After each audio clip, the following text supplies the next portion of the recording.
Simplemente una información que quería proporcionarles, posteriormente habrá una serie de actividades con el rector para que nos hagan el reconocimiento ante CIES y con gente de CIES. Entonces, pues un aplauso para ustedes, se lo merecen, a los maestros por su esfuerzo por haber participado en las carpetas y sobre todo a los egresados que también nos acompañan en el panel, algunos egresados de la maestría, ahora sí podemos decir egresados, y otros chicos que finalmente van a abrir la segunda generación a partir de hoy en adelante. Sí, una serie de conferencias que también estamos programando para ellos y esperando que ustedes también puedan participar. Entonces, sin más preámbulo, quiero presentar de manera general al doctor Luciano. La presentación formal va a ser en esta etapa, que sale una de la maestría. Entonces, el doctor Llanos es un académico de la Universidad de Chapingo que nos hizo el favor de podernos dar esta conferencia de bienvenida para este arranque de ciclo escolar, pero también sobre todo de los 30 años. Y bueno, ahorita la maestra Carla Chávez nos va a hacer un poco de remembranza del currículum del doctor Llanos y de lo que trabaja. Doctor Llanos, agradezco mucho su presencia, maestra Carla por ser moderadora, el maestro César Aguilar, por parte de la maestra, y bueno, los chicos que están presentes, que son egresados de la maestría, y una chica, Viviana Barajas, que es de la segunda generación de la maestría. Entonces, Carlita, le doy la palabra y muchísimas gracias. Muchas gracias, directora. Agradecemos la presencia de todos de manera presencial, de manera virtual. Agradecemos el interés por reflexionar colectivamente sobre las problemáticas fundamentales para nuestro país. El día de hoy nos convoca la conferencia titulada Maíz y soberanía alimentaria en México, una reflexión desde los sistemas complejos. Un tema de enorme relevancia histórica, social y cultural. El maíz no solo constituye la base de la alimentación en México, sino que también es un elemento central en la construcción de identidades, prácticas agrícolas, sistemas de conocimiento y relaciones comunitarias. Abordarlo desde la perspectiva de los sistemas complejos nos permite comprender la interrelación entre dimensiones ecológicas, económicas, culturales y políticas. Para desarrollar esta reflexión contamos con la valiosa participación del doctor Luis Llanos Hernández, a quien agradecemos profundamente su disposición para compartir su trabajo y experiencia con nuestra comunidad académica. Me permitiré leer una breve semblanza de su trayectoria académica. El doctor Luis Llanos Hernández es licenciado en Economía por la Escuela Superior de Economía del Instituto Politécnico Nacional, maestro en Sociología Rural por la Universidad Autónoma Chapingo y doctor en Ciencias Sociales por la Universidad Autónoma Metropolitana. Actualmente se desempeña como profesor investigador de la Universidad Autónoma Chapingo, donde ha desarrollado una sólida trayectoria académica y docente en distintos niveles educativos que incluyen la preparatoria agrícola, así como programas de maestría y doctorado. Sus investigaciones se han centrado en el estudio de los pueblos campesinos e indígenas, con un eje conceptual enfocado en los territorios y las regiones indígenas, incorporando en años recientes el análisis de la autosuficiencia y la soberanía alimentaria, así como los riesgos y problemáticas socioambientales.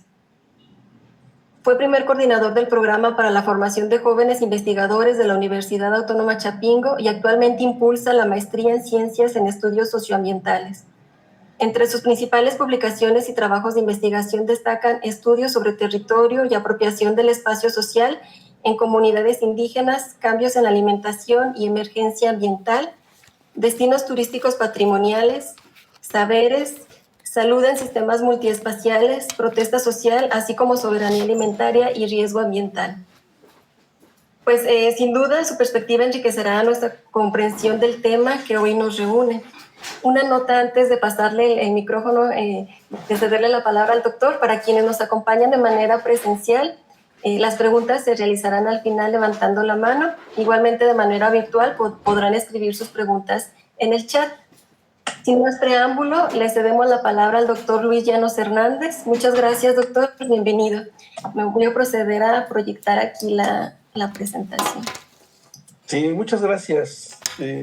Y bueno, les agradezco mucho la invitación y un gusto saludar a los estudiantes de la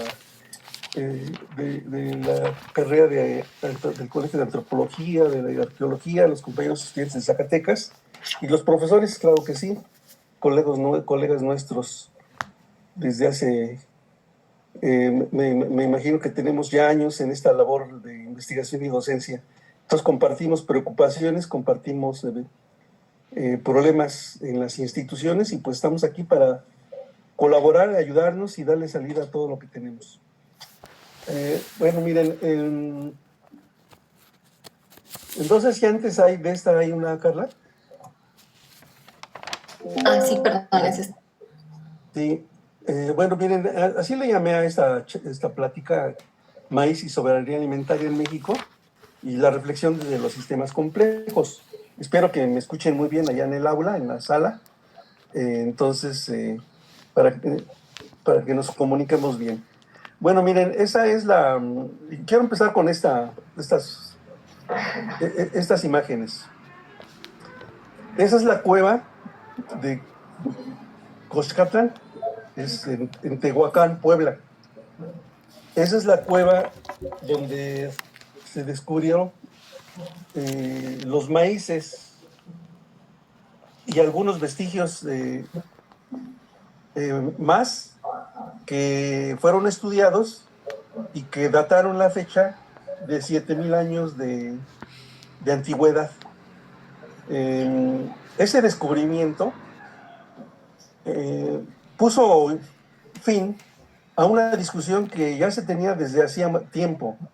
¿De dónde era originario el maíz? Porque pues se llegó a especular muchas veces de que el maíz no era originario de México. ¿Sí? Había voces que ya desde hace siglos decían que el maíz, conocido con otros nombres en otras partes del mundo, unos decían que era de África, otros decían que era de China, sí, llegaron a plantear que era de China, y hay quien se atrevió a decir también que eran de algunas partes de Europa.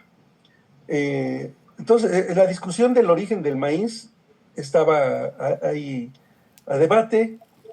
Afortunadamente hubo estudios, hubo investigación del periodo mesoamericano y pues si el maíz es el vehículo por el cual los hombres se hacen sedentarios, quiere decir que todavía no tenían comunidad, vivienda, esas formas colectivas de vivir, sino que eran seminómadas o nómadas, según las características de los grupos de hombres que había.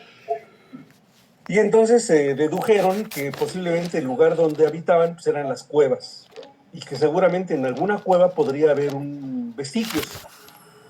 Y así fue como se dedicaron a revisar, a vigilar, a analizar con mucho cuidado las cuevas que había pues del sur de Zacatecas hacia abajo, sí, hacia abajo, tratando de ir encontrando cuevas para ver si se localizaba algún vestigio. Y afortunadamente en Tehuacán, Puebla, se localizaron, y ahí está la cueva de Coxcatlán. Es una cueva que se puede visitar, es una cueva que está abierta al público, que está cuidada, pero bueno, es ahí en Tehuacán, como dicen ellos. Aquí está la cuna del maíz. Sí, esta es la cuna del maíz. Pero se encontraron ya granos de maíz, o sea, ya domesticado. Pero el maíz, sabemos nosotros que el maíz no existe por sí solo. El maíz es una creación del hombre. Los hombres crearon al maíz, los maíces crearon al hombre. Sí, ahí hay una relación mutua. Sí, porque el maíz logró que los hombres se hicieran sedentarios, pero también el maíz no puede vivir, no puede desarrollarse, no puede evolucionar si no está a la mano del hombre, de los seres humanos. Entonces, las primeras semillas el antecedente del maíz es el teocintle. Esta imagen es un teocintle, es es un pasto silvestre, solo que aquí ya es un pasto con evolución, ya está evolucionado. No es un pasto muy sencillo, no pequeño, rústico. Es un pasto realmente de granos diminutos, muy, muy, muy diminutos, pequeñísimos los granos, pero que fueron retirados por la mano del hombre, de la mujer, y que fueron poco a poco dándole un sentido a esos maíces para ocuparlos y ver la forma de sembrarlos y que se reprodujeran. Y ese es un proceso de miles de años, de miles de años. Sí, el maíz, en esta fecha se habla en esta cueva se habla de una edad de aproximadamente 7,000 años, ¿sí? de antigüedad, que tienen los maíces en México. Pero los teocintles son mucho más antiguos. Los teocintles son mucho más antiguos y los teocintles son los que fueron adaptados, fueron evolucionando, el hombre y la mujer los fueron evolucionando. Y este teocintle, si ustedes alcanzan a ver un detalle por ahí, son granos ya más grandes. Son granos ya más grandes que muestran cómo se fue el proceso de evolución. Ahí ya está más cercano a un maíz como el que conocemos. Ese teocintle fue localizado el año pasado, hace poco más de un año, fue localizado en un predio familiar cuando las personas querían abrir su terreno para hacer una pequeña construcción. Descubrieron pues vasijas, ¿sí? Descubrieron restos que estaban ocultos en la tierra y les llamó mucho la atención lo que encontraron, porque uno de los granos que estaban ahí, que se lograron conservar muy bien, fueron granos que ellos desconocían, que los pobladores de Tlaxcala, de ahí de un pueblo llamado Alzayanca, desconocían, no los habían visto ese tipo de granos. Entonces a uno de las familias le pareció muy raro ese grano y empezó a buscar una forma de que le explicaran qué eran esos granos, qué era esa planta, porque ellos no la conocían.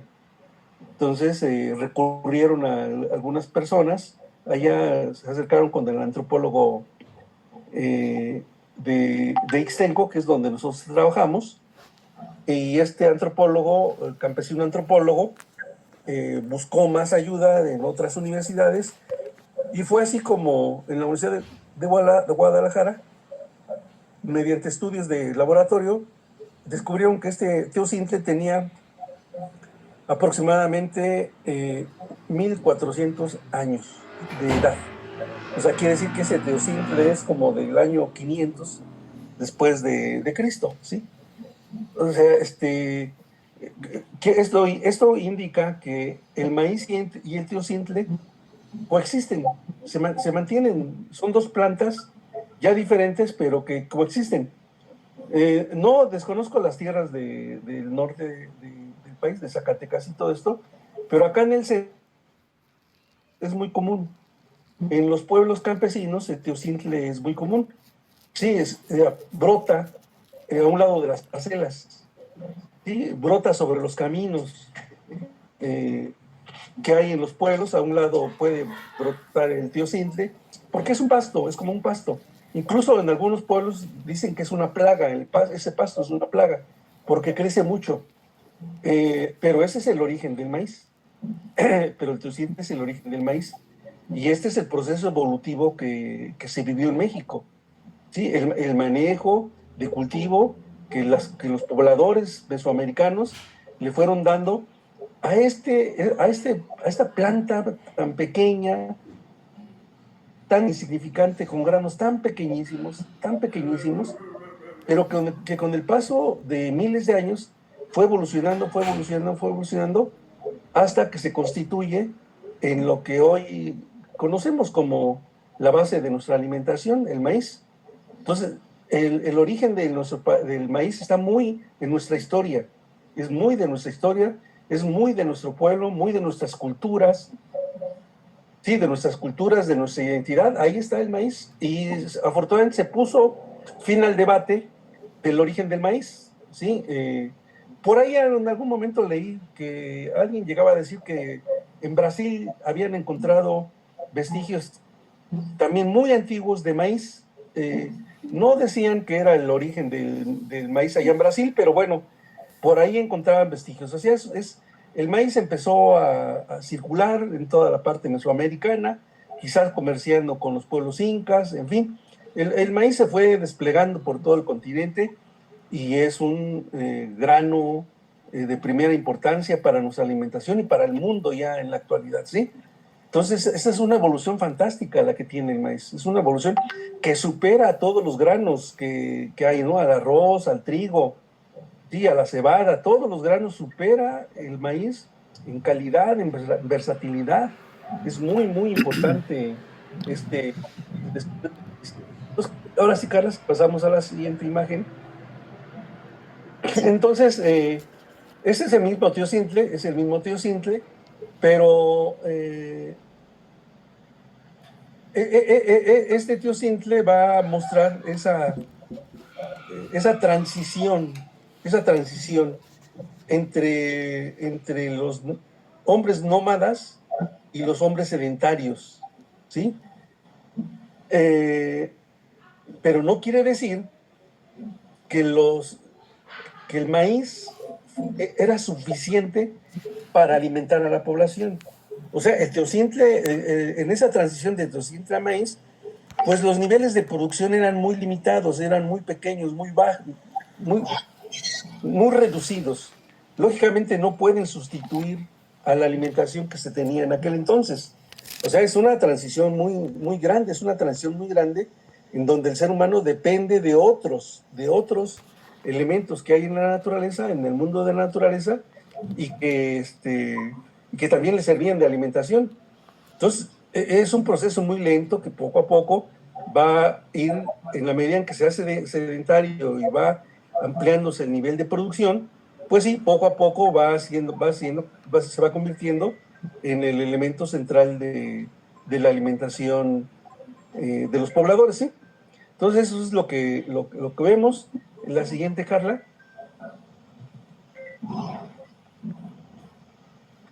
Sí, esto que estamos comentando, el maíz no puede sobrevivir por sí solo. Si se deja de cultivar, el maíz va a ir desapareciendo paulatinamente. Desaparece. No puede sobrevivir, necesita de la mano del hombre.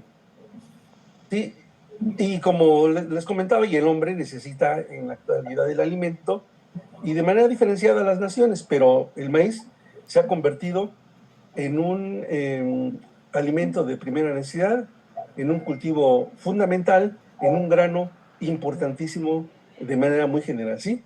Entonces, esta es la característica que tiene este grano, porque nos vamos a dar cuenta después cómo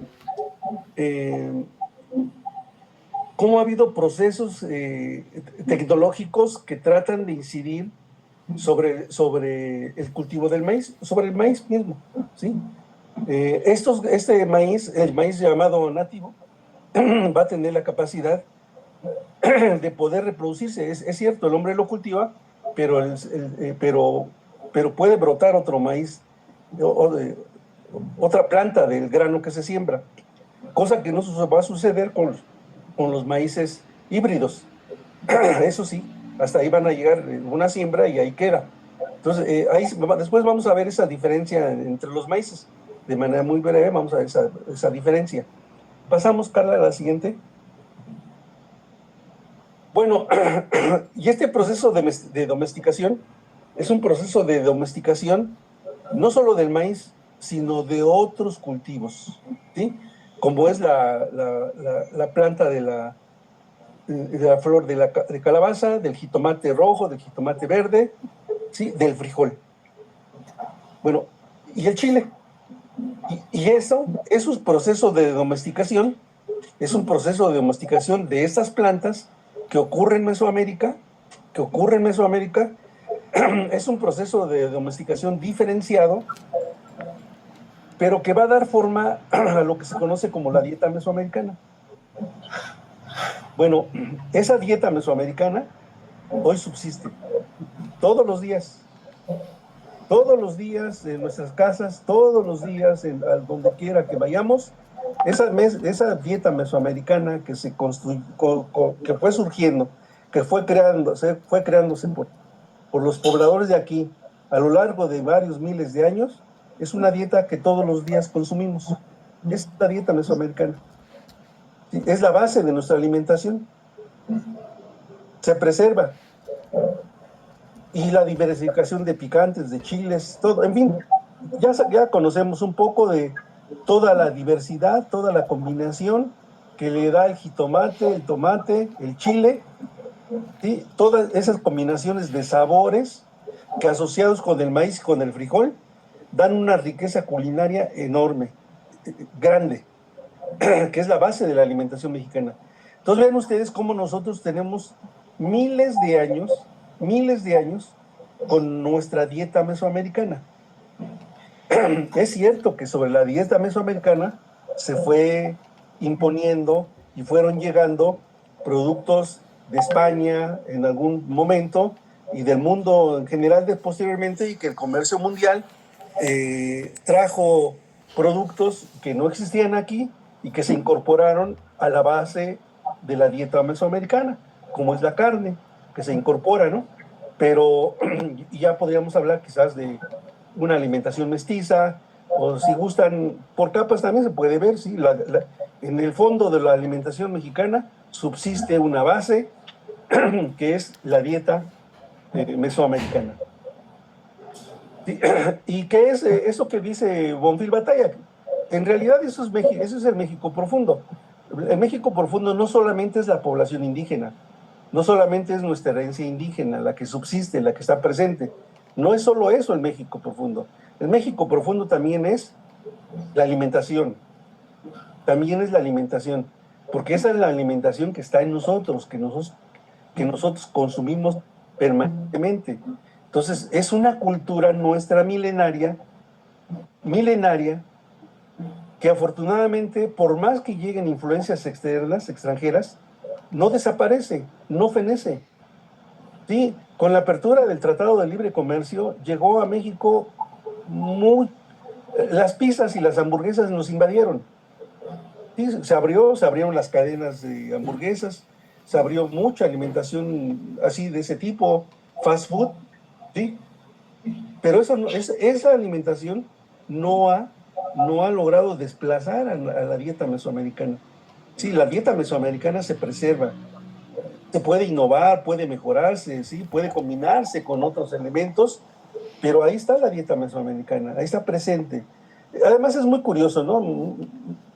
Mucha gente lo que hace es adaptar incluso o meterle elementos mesoamericanos a los alimentos que vienen del extranjero, ¿no? A las pizzas la gente le pone chile chipotle, chile, de cualquier picante le pone, ¿sí? Entonces, sí, los otros productos también reciben influencia mesoamericana, pero lo que es en el consumo diario, en el consumo continuo, pues nosotros ahí tenemos una base identitaria muy fuerte. Y es una base identitaria que cubre a todo el país, que llega a todo el país. Puede haber matices, pero llega a todo el país, ¿sí? Desde el sureste al noroeste. Y entonces lo que vamos a encontrar es que hay hubo distintas formas de producir el maíz en México. Por eso algunos autores hablan de diferentes milpas, distintas milpas. Sí, la milpa en el centro del país, como es la mexica, o la maya, o la tarasca, en fin, o en el norte también. O sea, hablan de, porque hubo adaptaciones del maíz a las distintas regiones, ¿sí? Entonces, seguimos en la otra, Carla, por favor. Sí, entonces, toda la dieta mesoamericana, o parte importante de la dieta mesoamericana, se articula al sistema de cultivo que hoy conocemos, que es la milpa. ¿Sí? En la milpa se articula muy bien no solo los picantes, el maíz, la calabaza, el frijol bajo la forma de enredadera. ¿Sí? Ese sistema de cultivo es un sistema de cultivo que no desaparece, está presente. Es cierto que ya está muy marginado, está muy marginado en las tierras del campo, en las tierras campesinas. La milpa como sistema de cultivo es un sistema de cultivo, vamos a decir, marginal. En general, por acá más al centro, los campesinos siguen sembrando la milpa, pero no en todas las parcelas. O sea, en la mayoría de la parcela, en la mayoría de las superficies de sus parcelas siembran el monocultivo basado en el maíz híbrido. ¿Sí? Pero tienen reductos de su parcela, media hectárea, por decir, a veces menos, pero donde siembran la milpa, y la milpa es más de consumo familiar, más de consumo de la comunidad, del grupo familiar. Entonces, pero afortunadamente se mantiene el sistema milpa. A veces no, lo que dicen los campesinos, a veces no le siembran calabaza, depende del terreno, porque la calabaza es muy expuesta a que se la roben. ¿Sí? Con toda la inseguridad que hay en el campo, es muy común que la calabaza se la roben gente que llega en las noches a los cultivos y se lleva la calabaza. Entonces por eso no se animan luego a sembrar ese producto, y ellos lo dejan nada más en frijol de enredadera y maíz. Pero vaya, el sistema milpa se sigue sosteniendo. Entonces, este sistema es el que afortunadamente, bueno, se construyó ya una vez que fue evolucionando el Teocintle y se fue ampliando el sistema de cultivo, y entonces nos vamos dando cuenta cómo se fue forjando paulatinamente con el paso de los siglos una forma de ver el mundo, una forma de producir el mundo, una forma de consumir en el mundo, que es una civilización, es la civilización mesoamericana. Sí, es la civilización mesoamericana, que es una civilización diferente a la asiática o a la europea. Sí, el maestro, se me fue ahorita, León Portilla, sí, Miguel León Portilla, a él le gustaba hablar de paralelismos, ¿sí?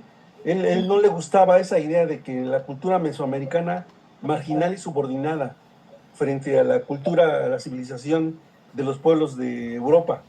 A él lo que le gustaba explicar, él decía, lo que nosotros vivimos en un momento en el mundo son paralelismos civilizatorios. En efecto, hay un rango no muy grande de miles de años, no muy grande, en donde en América se descubre el maíz, crea el maíz, en China el arroz, y en Europa el trigo, en la parte mediterránea donde está Egipto y todos esos pueblos, el trigo, ¿sí? El trigo.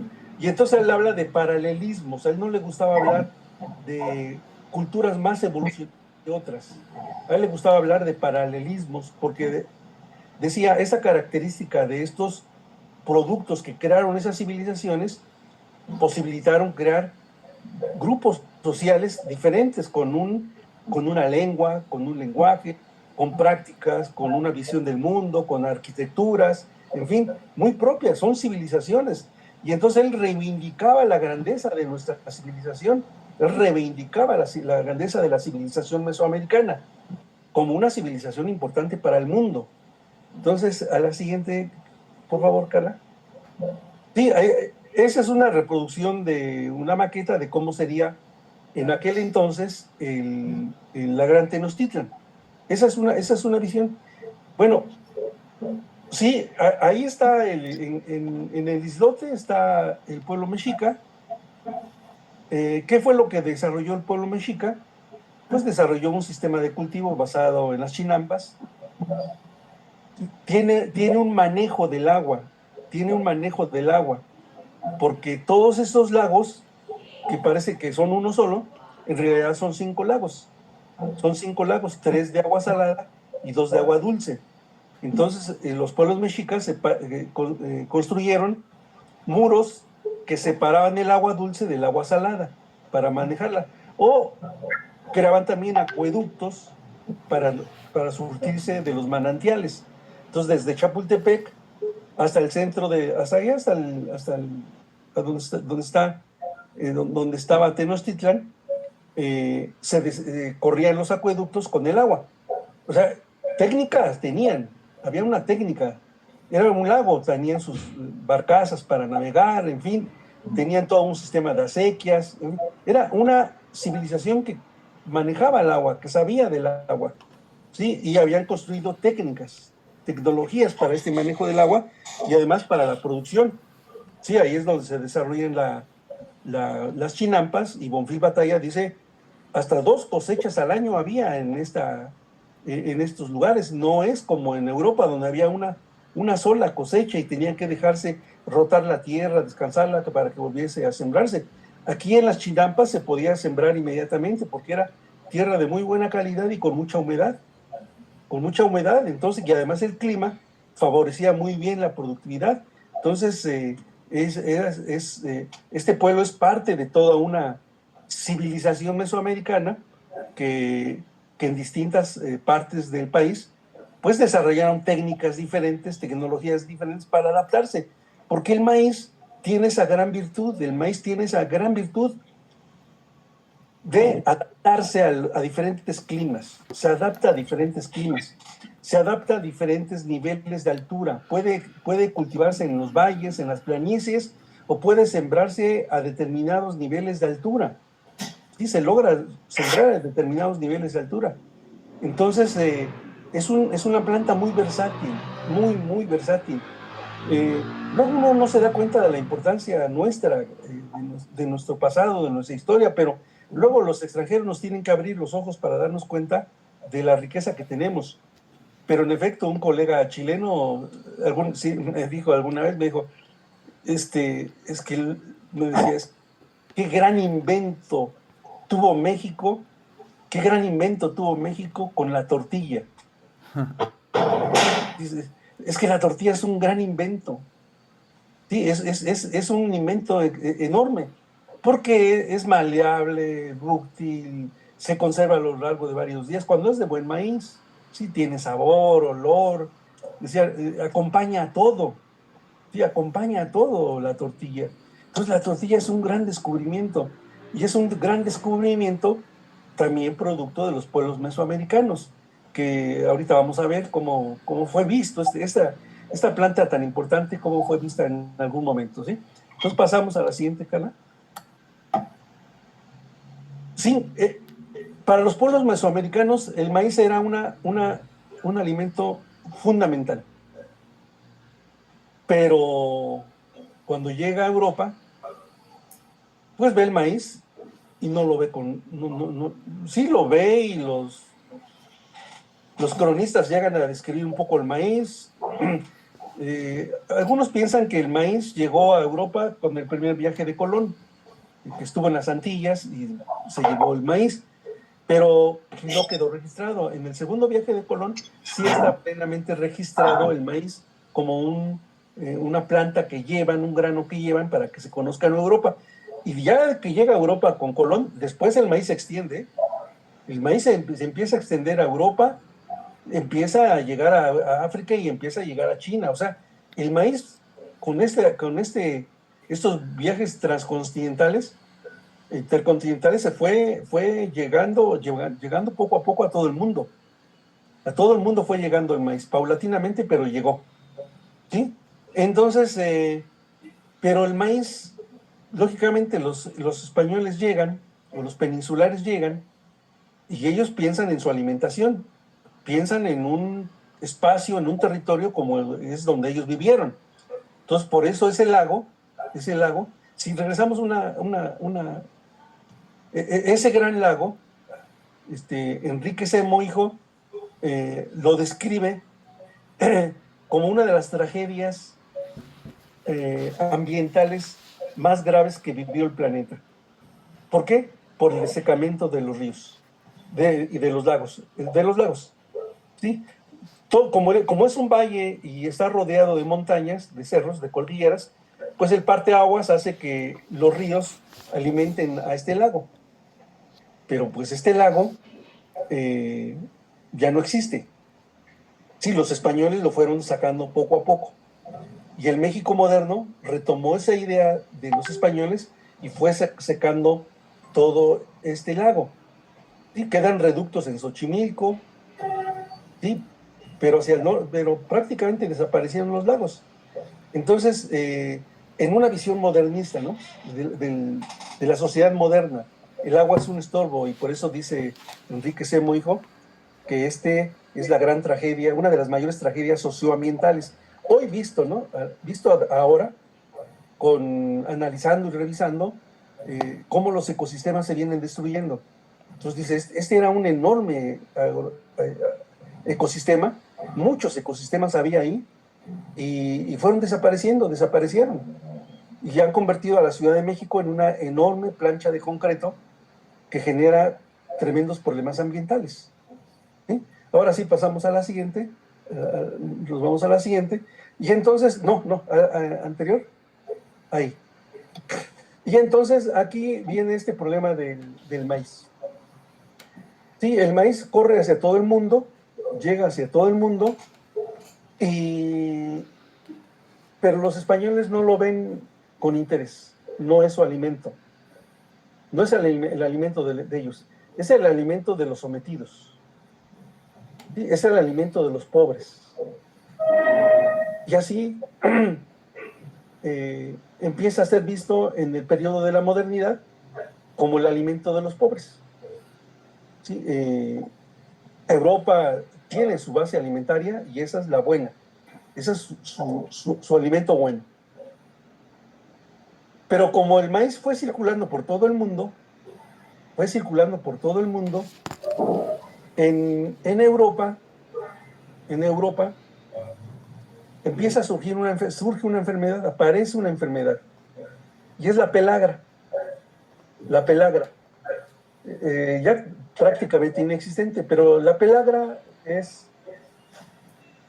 diarrea, un poco de falta de control del cuerpo,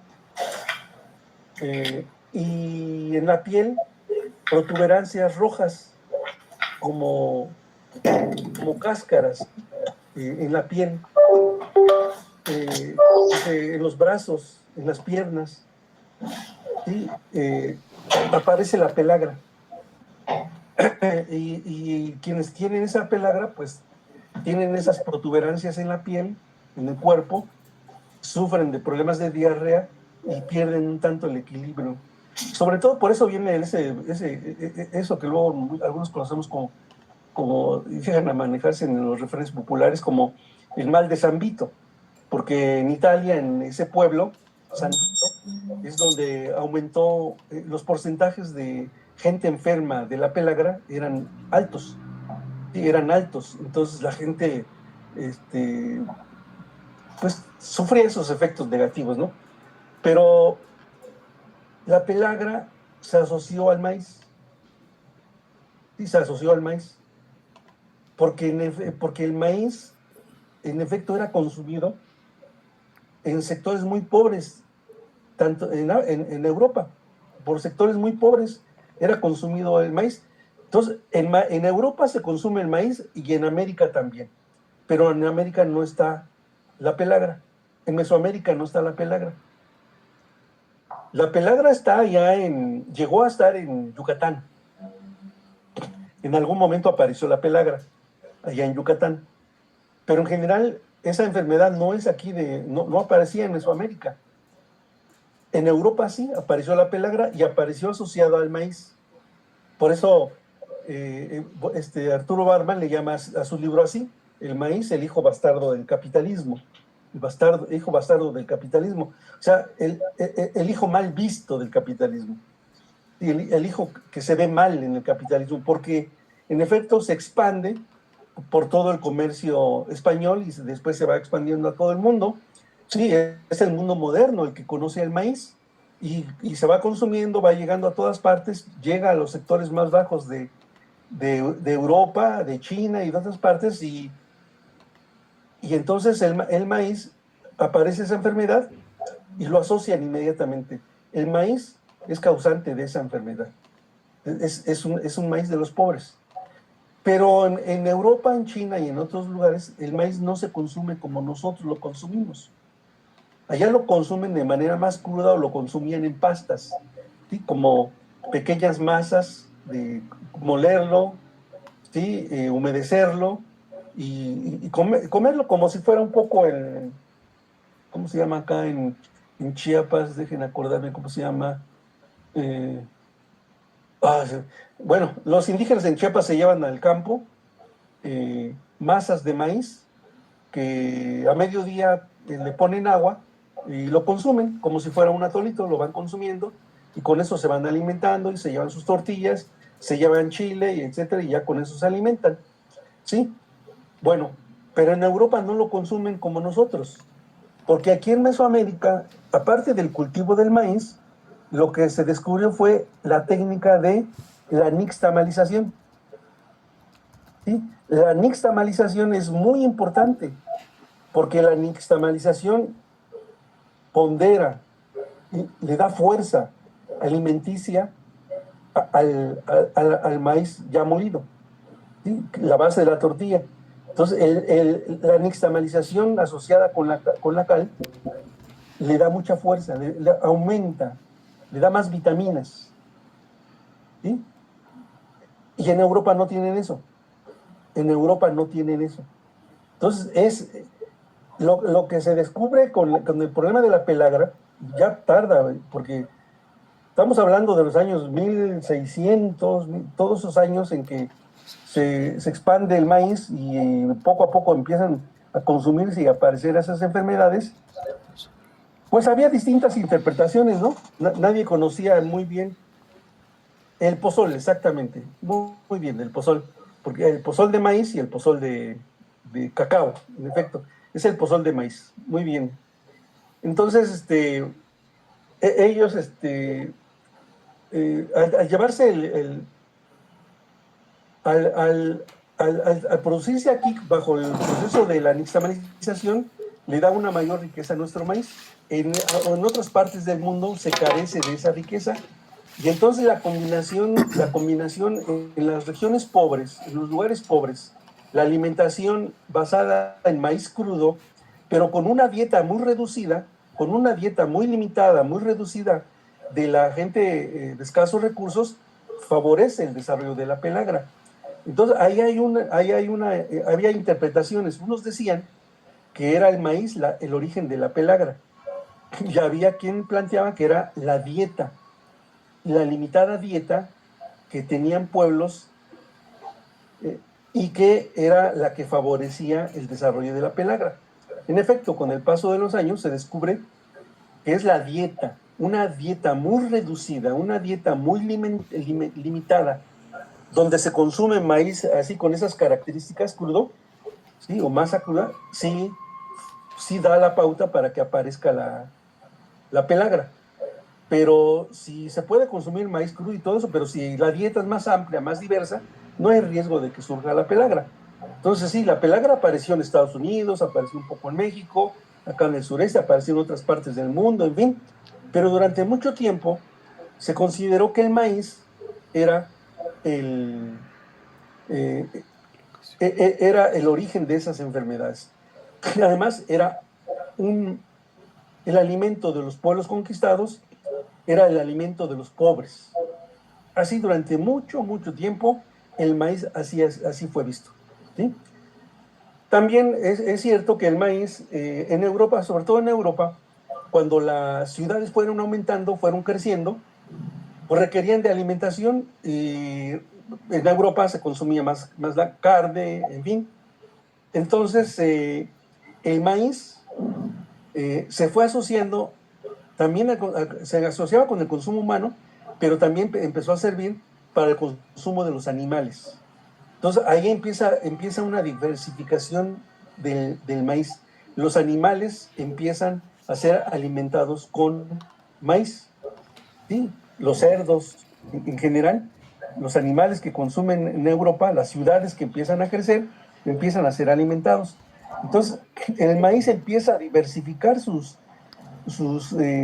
funciones, vamos a decir, y no se reduce exclusivamente al tema de la alimentación. Entonces, en la siguiente gráfica vemos, sí, ahí vemos, aquí no se ve bien porque está muy ampliada, pero en la actualidad del maíz se derivan más de 600 productos en el mundo. Más de 600 productos. O sea, no hay otro grano que tenga una diversificación de esa naturaleza. Se puede hacer whisky del maíz. Decían el Bourbon, no el whisky de Europa, una adaptación norteamericana, el Bourbon, ¿sí? Una mezcla de maíz, centeno, trigo, es una mezcla de varios granos. Producen un whisky muy particular para Estados Unidos, pero de ahí sale puede salir también el whisky, la cerveza, el combustible, la alimentación. O sea, son 600 derivados que vienen del maíz. Por eso en la actualidad el maíz es el grano más producido en el mundo. Entonces, de ser el hijo bastardo del capitalismo, de ser el producto que estaba asociado a las enfermedades como es el mal de San Vito o la pelagra, pues se convierte hoy en un producto importantísimo para el mundo y particularmente para México, ¿no? Que continúa, es donde todo Mesoamérica hay una forma muy particular de alimentarnos sobre la base de la nixtamalización y de la tortilla, ¿sí? Entonces, el maíz en la actualidad tiene ya otro papel.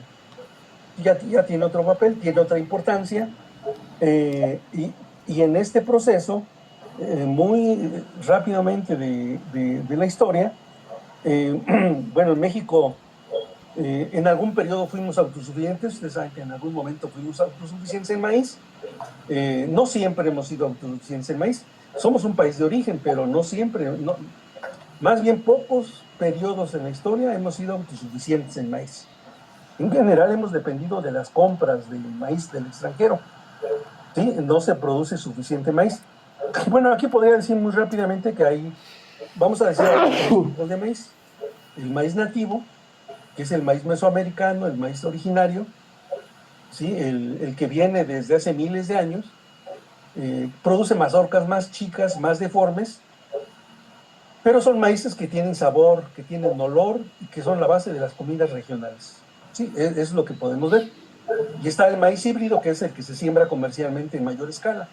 Es el que se asocia más a la revolución verde, a los insecticidas, a los fertilizantes, a la maquinaria, en fin. Es el que se siembra más, pues más hacia el centro norte del país, el maíz híbrido. Y Sinaloa es el principal productor de maíz blanco para el consumo nacional. Entonces el consumo nacional, el consumo humano, tiene dos afluentes.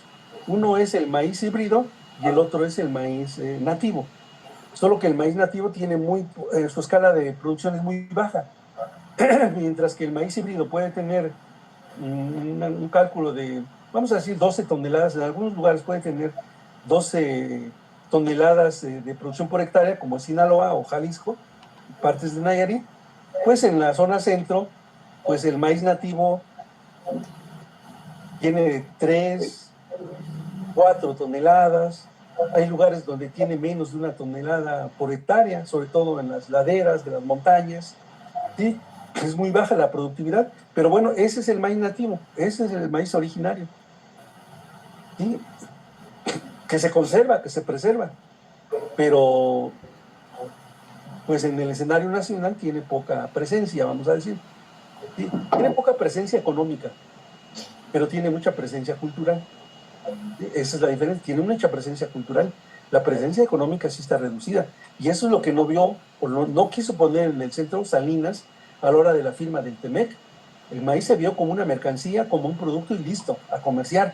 Nunca puso en el centro la idea de la cultura, porque si hubiese reconocido la importancia cultural del maíz, hubiese sido o un proceso distinto de apertura, ¿sí? Pero desafortunadamente la cultura nunca se vio como un aspecto importante, nunca se le vio su pasado histórico, la relevancia histórica que tenía el maíz, y lo que se puso en el centro es vamos a comerciar, vamos a ver un tratado de libre comercio y listo. El maíz es más barato en el centro de Estados Unidos que producirlo en México y vamos. Y pues con todo y ese periodo de abandono de la agricultura campesina, esta se logró preservar con todo y el otro embate que traíamos ya venía sobre México, sí, que es el maíz, este maíz que hoy se produce, que hoy se crea en los laboratorios y que se le injerta, se le introduce alguna bacteria y que supuestamente lo hace un, un maíz repelente a a los mosquitos, a las plagas que puedan llegar y que mediante ese mecanismo lo logra retener. Y eso no es tan cierto, ¿no? Sí, ese maíz creado por las grandes empresas y que habían querido introducirlo a México, pues no, afortunadamente hubo resistencia en México, no se logró introducir para el consumo humano directo. Pero sí lo consumimos a través de la agroindustria, ¿sí? Porque el maíz blanco y el maíz nativo son de consumo humano, nacional, vamos a decir, en la alimentación. Pero el maíz transgénico,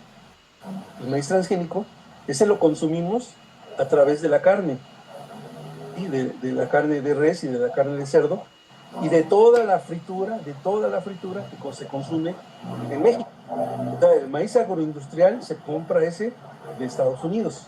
Ese es el que se compra de Estados Unidos y viene. Y lo compran las grandes empresas internacionales. Y por eso, ahora en el conflicto que hubo recientemente, los agricultores decían que el maíz salga del Temec. El maíz debe de salir del Temec. Sí, debemos dejar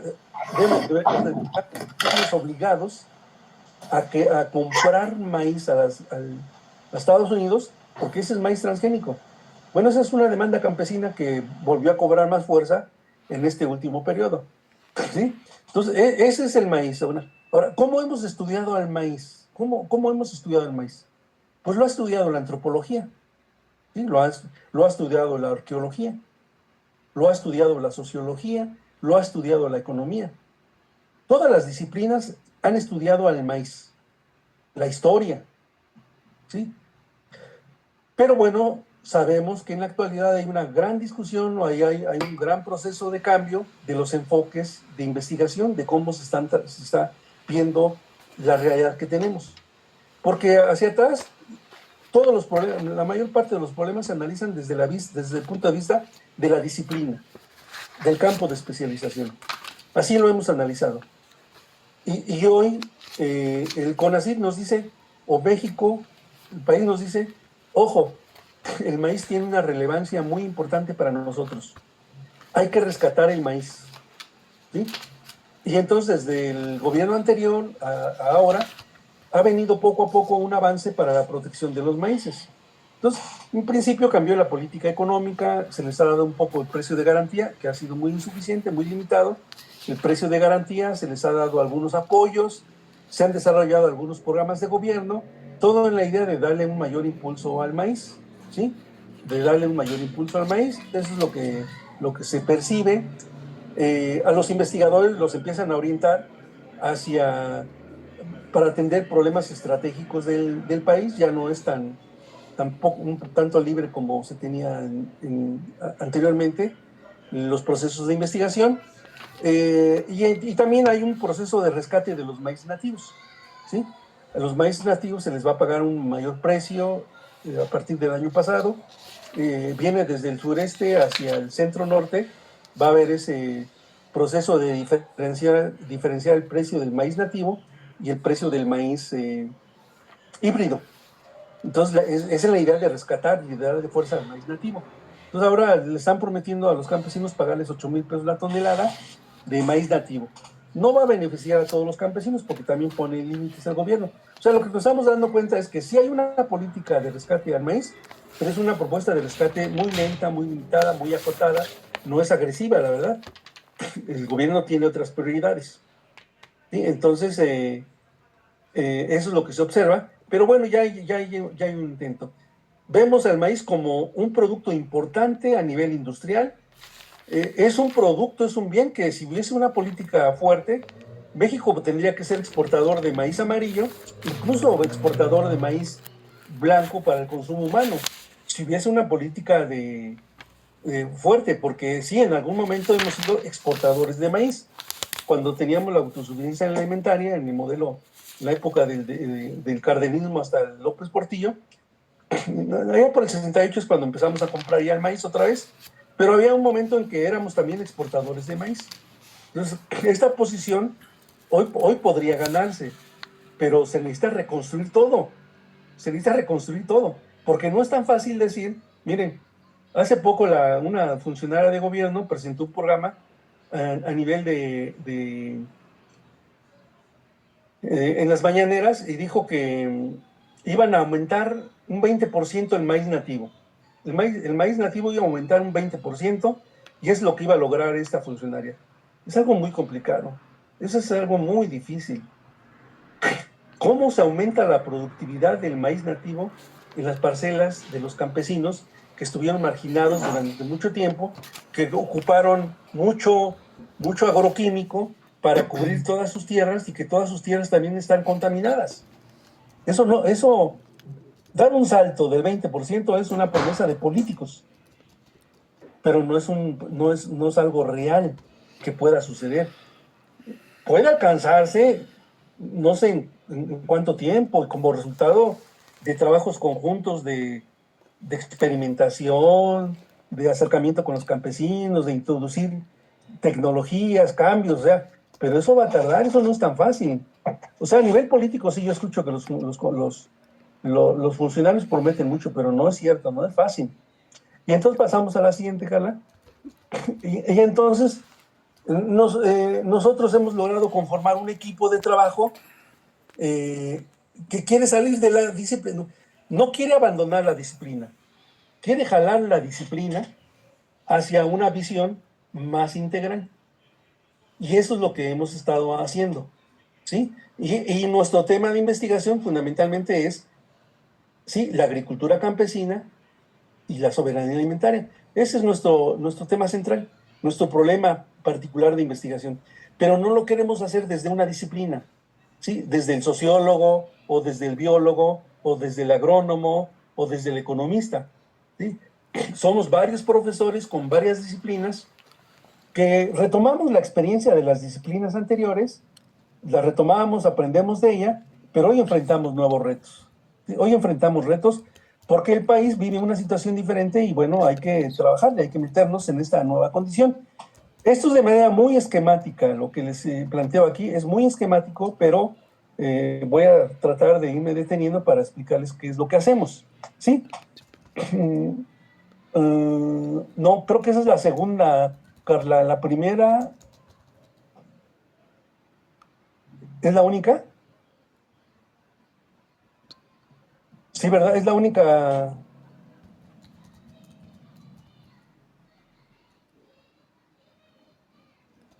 Sí.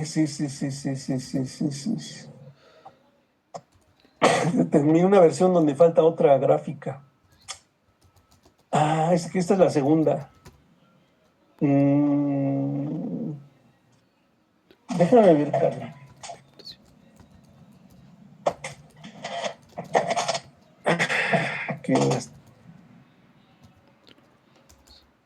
No, se me hace que va a estar difícil. Sí, falta una gráfica, falta una tabla, pero bueno, voy a tratar de explicarlo así. Miren, aquí hay un paréntesis que cierra, que dice agricultura campesina y soberanía alimentaria. Ahí cierra, es una llave que cierra. Pero en la gráfica anterior hay una gráfica que abre, ¿sí? O sea, lo que quiero decirles es que lo que estamos haciendo, hay un momento de partida y hay un momento de llegada. ¿Sí? Porque este tipo de investigación es una investigación muy de acción, de intervención directa. O sea, una característica de los proyectos que ahora nos están induciendo, que nos llevan hacia ese trabajo es